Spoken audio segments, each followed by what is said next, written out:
Lagavulin is one of the most iconic and legendary distilleries on the face of the planet. Its 16-year-old expression is often cited as one of the primary whiskeys that have gotten many modern-day whiskey lovers into the hobby to begin with.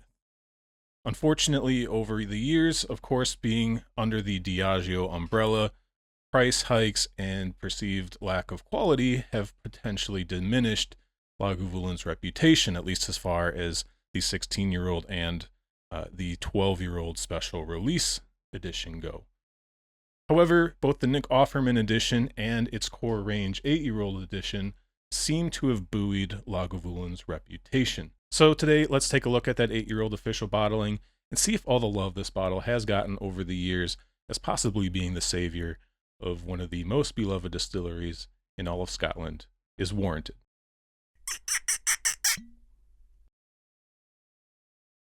Hello everyone, welcome to Whiskey Uncorked. My name is Brian, and we are back with another Scotch whiskey review today. We are back on the island of Islay in Scotland.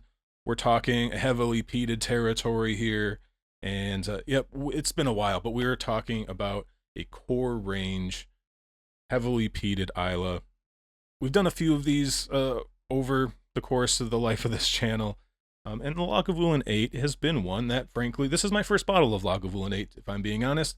Never grabbed one, been completely infatuated with the Ardbeg 10 and the Port Charlotte 10, and then really kind of even stepping off of Islay, but kind of in the same territory, the Lechic 10-year-old.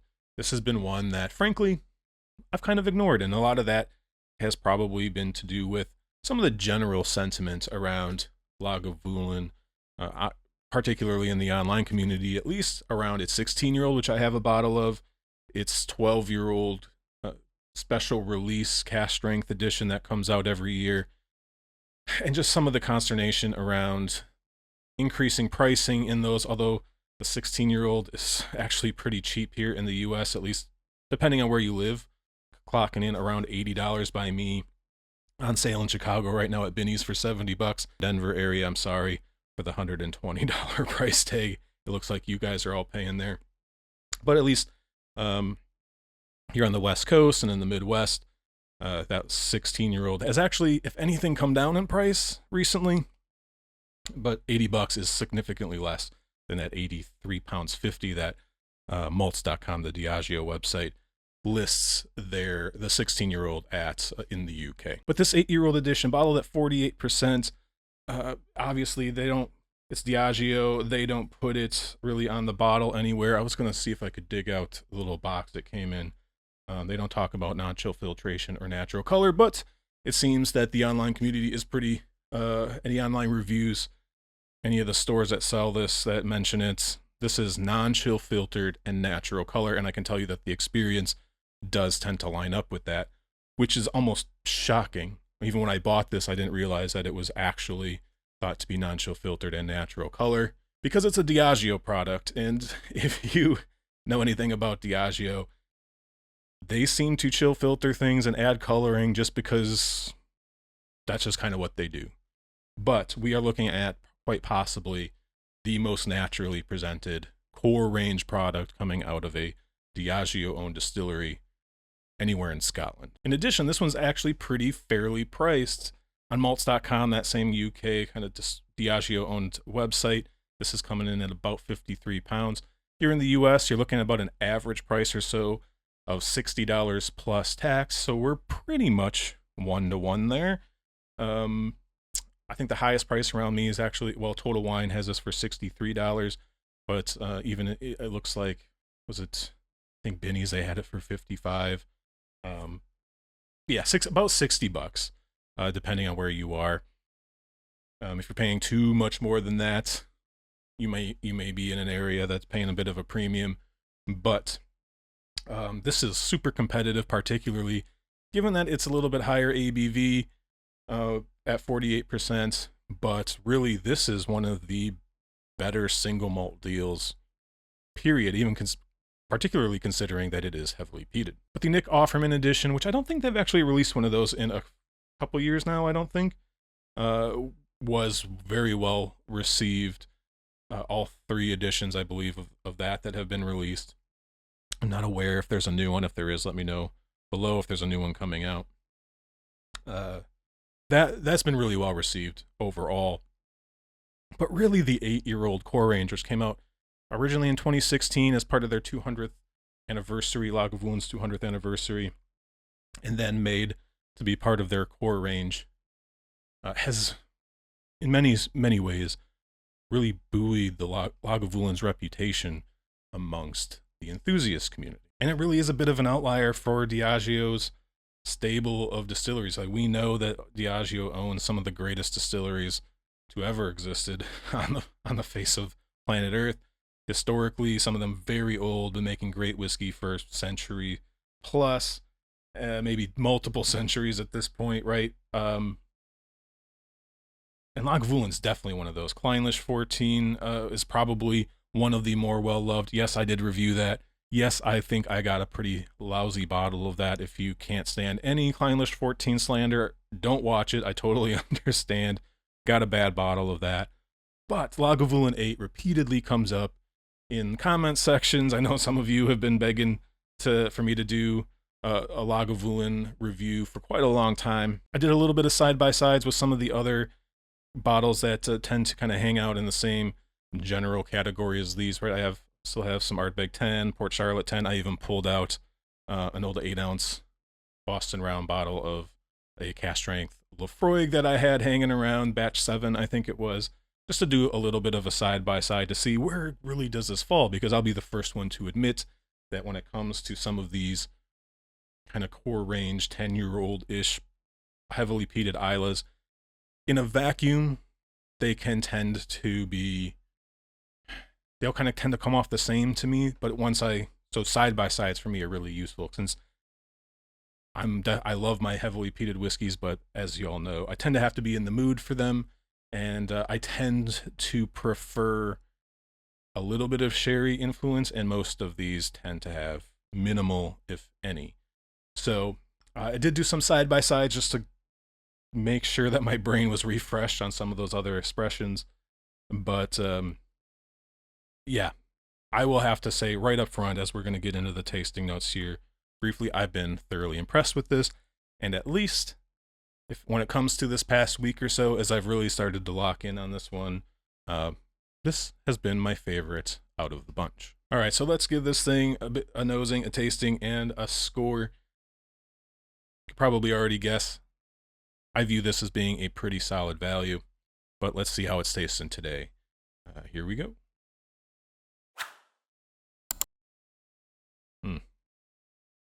Yeah, I mean, classic Islay. Obviously, all of these kind of introductory bottles for all these brands, they all stick to that core Islay style. They all have their nuances, kind of what I was alluding to, where if I'm not doing side-by-sides, because I don't drink these all the time, I have my periods where I drink them a lot, and sometimes I forget about them, reach past them too much if I'm just not in the mood. But when you do them side-by-side, you can find some pretty distinct character differences, particularly kind of in the style of peat. One thing I will say about this that surprised me is when I first poured this, just how pale this is. It's not quite Ardbeg 10 pale, which is like my home base for heavily peated Islas. I've always had a soft spot for Ardbeg 10, which I've reviewed on the channel. And most of these bottlings I have given a 7 out of 10 in the past. But this one, let's see if I can get camera to focus, is quite pale. Again, maybe not quite as pale as Ardbeg 10, which is kind of the king in terms of official bottlings.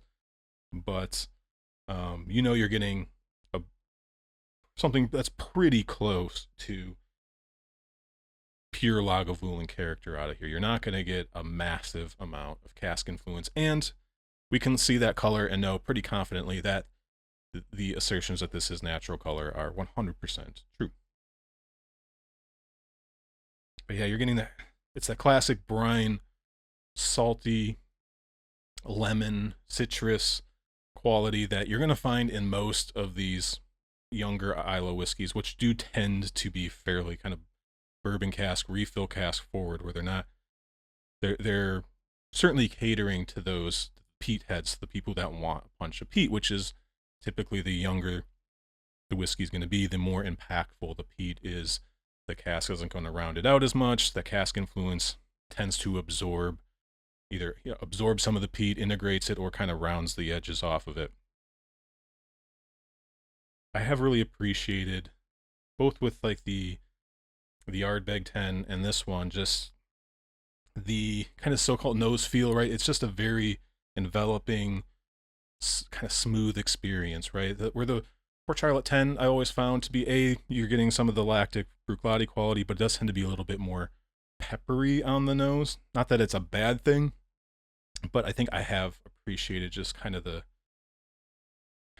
dense, almost damp, foggy smokiness, cold smoke, really, from both Ardbeg and Lagavulin. That seems to be fairly well it's appreciated by many, let's say. You're going to get your vanillas and your little bit of grassiness. I've always found the Lagavulin smoke to be more on the kind of the fragrant woody side, where Ardbeg is a little bit more kind of ashy. This is also, it's close. It's similar in a sense to Ardbeg, but it's a little bit more like what I think of like a mesquite or like a hickory type smoke. I'm not good at which one specifically, but it makes me think of like again, it's a little bit more of that barbecuey, but less savory. It's more of, that very fragrant, kind of wood chips or wood pellets that are they're not on fire. They're smoldering to kind of smoke the meat. There's some subtle complexity here. It's again, I don't think anyone's really picking up these younger Islas expecting just layer upon layer of complexity and just nosing notes from all over the place. These are really crafted to put that classic Isla style out there. Even with, like, let's say the Ardnaho Infinite Lock, which I recently reviewed, the last time we were on kind of core range. Sometimes I forget that that's a core range bottling now. That one's just even more pungent, super smoky, almost left my throat kind of scratchy, like I had inhaled a good mouthful of campfire. There is some fruit, but we're going to be talking more white fruit, orchard fruit, that sort of thing. Grilled fruits, grilled apples, grilled pears. You can maybe find a little touch of that kind of creosote or kind of grill char. It's classic. Everything you probably want from something like this. And if you haven't bought this is the one. Maybe you're like me and this is maybe the one bottle of classic Islay malts that you haven't picked up. This isn't going to throw you for a loop. This is going to be pretty clean. It's not going to be a dirtier dram like, let's say, like Kilchoman can tend to be at times. Yeah, it's fragrant. It just brings you right back home if you have any experience with this style of whiskey. So thoroughly enjoy the nose. Don't know if there's anything in particular that's just stands out so much above and beyond what any of the other distilleries are doing. But it's really going to come down to, probably no surprise to many of you, how you rank your preference for these distilleries on Islay. But for me, it's right there. The extra ABV really helps lift it up. But with that, super solid nose, above average nose for sure. Let's taste it and see how that's matching up today. Cheers. Big grilled lemons. Salty, a little bit saltier today than I think I've experienced in the past. I think even in some of my initial notes, I said that this is, the salt level maybe a little bit turned down on this, but not today. It was pretty pleasant. A nice bite. That ABV, 48%, I do think often tends to be like, I think it tends to be a little bit better of an ABV. I mean, I love my 46ers for sure, but just getting that little bump up, that little extra intensity does tend to, I think, go a long way. There are a few whiskeys where I think the 48% is almost necessary. If it was if it was any lower, maybe it would start to kind of be a little quiet, like the Glenmorangie 18, for example. I think that extra couple percentage points of ABV helps it quite a bit just to kind of keep up with some 46ers, but mostly probably down to the quality of the cask, first fill cask, that sort of thing. Probably a lot of refill in there. But this one, volume is great. You can see how the non-chill filtered aspect is helping this. This has a nice mouthfeel. You can feel that tingle on the back of your lips, like there's oiliness. There's no that bloom of flavor. The crescendo doesn't just get cut off at the top. It's able to develop fully. You don't expect a crazy finish on something that's 8 years old in probably refill casks, but the finish is solid. It's definitely got a decent length to it. It's not crazy or anything like that, but the overall drinking experience is great. Again, the beginning tends to be leaning sweeter. I would say it's that first sip at least a bit more grassy, but you're starting to get some of the lemon, a little bit of the vanilla. You swallow, you get met with a salty bite. You're getting those grilled fruits, and then that kind of woodier, I won't say tannic. It's kind of leaning that way. It's like a little ashy. It's similar to Ardbeg in terms of the experience, but you're getting I tend to pick up more of the kind of wood flavors. It's not quite ashy yet. But let's go in for a second sip. A little sweeter up front that time. A little more vanilla. Actually, the vanilla carries through. Almost every review that I saw on this had almonds on the palate. And that's true. Again, sometimes nuttiness screams at me. Sometimes I'm focused on other things. But I saw that, looked for it. And yeah, this is pretty heavy on the almonds, marzipan, however you want to look at it. But man, this is just, again, it's one of, it's in that category of Scotch whiskeys for me that my brain doesn't go to them. It's rarely like, oh, I just need to have a heavily peated whiskey today. So I have to kind of encourage myself to do so. But anytime that I do actually sit down and really take the time to think while I'm sipping on them, it's pretty astonishing, just because you can't get this experience really too many other places. Obviously, other countries around the world are starting to use peat, whether it's local peat or whether I'm assuming it's a little less so now that Diageo isn't as open with giving out peated malt. But there's even been a couple distilleries here in the U.S. who have used Islay peated malt. 10th Street out of San Jose was one of them. I don't know if they still are. I don't live in that area anymore. It's been a while since I've looked at them. But you can't really tell. You could absolutely believe that it was an Islay, although they do tend to be pretty young. I know I do tend to enjoy more kind of mainland peat, Highland style peat, Speyside peat. We talked about Ben Romick last week, I think. Or was that? No, 2 weeks ago now. So there are options. And it's good to see that some of these distilleries, these classic distilleries, are still providing good examples of the classic Islay style, because people are, companies are coming for them. These other distilleries are coming from all over the world, and say what you will, whether they're importing Scottish peated barley or not. It's not. Islay has competition for maybe the first time really ever, as people have discovered peated malts, whether from Scotland or from their home countries or a neighboring country or whatever. There are other options. So to me, Lagavulin 8, these types of bottlings are super important, that they maintain not only affordability, but a good presentation, high quality, and preserving that classic Islay style. So it's good to see Ardbeg 10 still being a really good whiskey.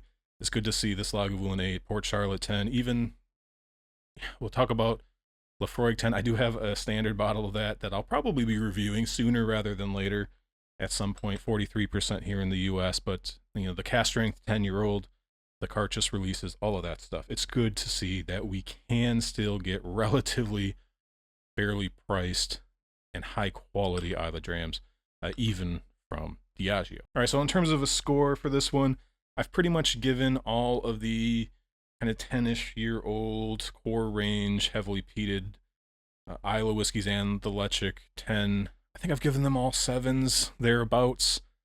And certainly I have preferences among them. I highly thought about giving this one an 8 out of 10 because, at least of the ones that I compared it to on that night, and well, one night in particular when I kind of was in mad scientist mode, doing some side-by-sides comparisons, I did prefer this over all of them. But I think in terms of again, I think when you're talking about this kind of bracket of whiskeys, quality on this one is at least as good as the other ones.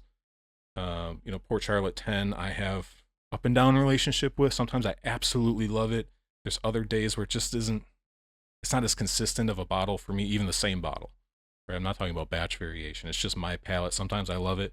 Sometimes I do prefer the Ardbeg, or I assume this, or the Lechik 10. I haven't had a new bottle of Laphroaig 10 cast strength in a while. Mine's batch 7. I've decanted it into a 8-ounce Boston Round quite a while ago. But I don't know if this one is so much better than those that I'm going to put it in an entirely different category of quality. This is a high 7 though, and this right now has, or at least recently, has been my favorite kind of core range 8 to 10-year-old Islay whiskey. And I'm looking forward to get to know this one a little bit better. And thank goodness that we have access to good quality Lagavulin. But yeah, 7 out of 10 on this, but a high 7. This has been my go-to and probably will be, although Ardbeg 10 is always going to have the little corner of my heart. That's my